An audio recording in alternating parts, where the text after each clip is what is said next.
안녕하세요. 합격을 부르는 이름 프라임 리더스 이경호 부원장입니다. 논술 합격 꿀팁 이제 저와 함께 알아보겠습니다. 광운대학교 합격 꿀팁 프라임 리더스 이경호 부원장이 알려드립니다. 광운대학교는 총 2개 문항이 출제됩니다. 서로 다른 주제로 구성된 제시문 세트로 2개 문항이 출제되는데요. 1번 문항과 2번 문항은 주제를 공유하지 않은 별개의 문항이라고 생각할 수 있겠습니다. 1번 문항은 비교, 적용 분석 유형의 문제가 주로 출제되어 왔습니다. 시, 소설, 수필, 희곡 등 다양한 문학 제시문이 함께 출제되며 이 문학 제시문들이 비문학 제시문과 함께 제공됩니다. 따라서 문학 제시문이 중요하게 다뤄지는 중앙대학교나 경기대학교 1번 문제랑은 약간 결이 다르긴 하지만 문학 제시문에 대한 준비가 필요하다고 볼 수 있습니다.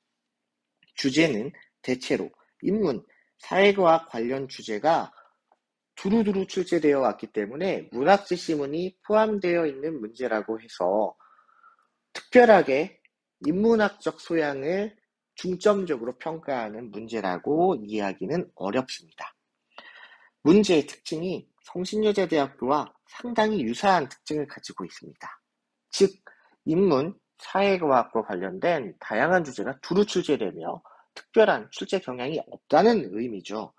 하지만 광운대학교 제시문은 훨씬 길고 뿐만 아니라 문항당 활용해야 되는 제시문 수도 더 많습니다.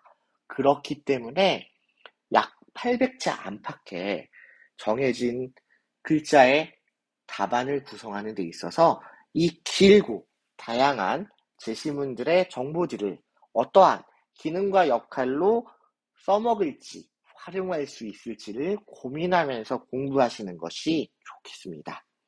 문제풀이에 적합한 정보가 무엇인지 체크하고 뿐만 아니라 이 키워드나 사례가 질문과 관련하여 어떤 의미와 시사점을 갖는지 분석적으로 공부하는 전략이 필요합니다. 2번 문항을 살펴보도록 하겠습니다. 2번 문항도 1번 문제와는 큰 차이가 없는 특징을 가지고 있습니다.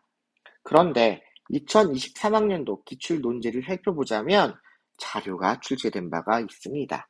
따라서 자료의 활용 방안이 논제 그리고 제시문에 분명하게 명시되어 있기 때문에 자료 분석보다는 그것을 어떻게 활용할지 이에 초점을 두고 공부하는 것이 중요하겠습니다. 이와 유사한 대학은 서울여자대학교 2번 문항이 있겠죠. 자료 해석에 쓸데없이 지면을 낭비하기보다 제시문과 자료의 의미, 시사점을 글자 수 안에서, 즉 800자 이내에 제한된 글자 수 안에서 가치 있게라는 점은 답안으로서 유용하게 활용하는 연습을 기울여 주셔야 글자 수를 초과하는 문제를 피해 가실 수 있을 겁니다. 광운대학교 논술 공부를 하는 데 있어서는 홍익대, 세종대, 경기대, 성신여대와 같은 대학들의 문제를 참고하시면 도움이 됩니다. 아까도 말씀드린 바와 같이 도표, 자료가 출제되는 문제의 경우 서울여자대학교 2번 문항을 참고해 보신다면 많은 도움이 될 것입니다. 하지만 이처럼 자료, 그래프가 일관된 출제 경향을 가지고 출제되어 온 것이 아니기 때문에 굳이 많은 시간 낭비를 하실 필요는 없다고 생각합니다. 광운대학교는 다른 대학들보다 명료하고 구체적인 요구사항과 질문을 제시하고 있습니다. 그렇기 때문에 제시문을 독해하고 활용하는 데 있어서 문제의 질문이 일종의 가이드라인 역할을 한다고 생각하며 공부를 해주시는 게 좋겠습니다. 하지만 거꾸로 생각해 본다면 이와 같은 요구나 지시사항에서 벗어난 답안은 오답이 될 뿐입니다. 그렇기 때문에 수능 국어 문제를 풀듯이 논제를 대강 읽고 자신의 견해를 기술하기보다는 질문과 요구사항에 부합하는 정보들을 따박따박 제공하는 연습을 해주시는 게 좋습니다.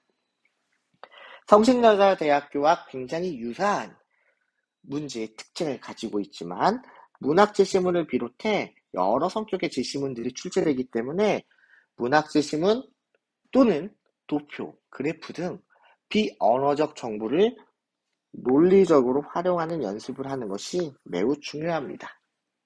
이상으로 광운대학교 합격 꿀팁을 알아보았습니다. 감사합니다. 자, 다음번엔 어떤 대학의 꿀팁이 기다리고 있을까요? 기대해주세요.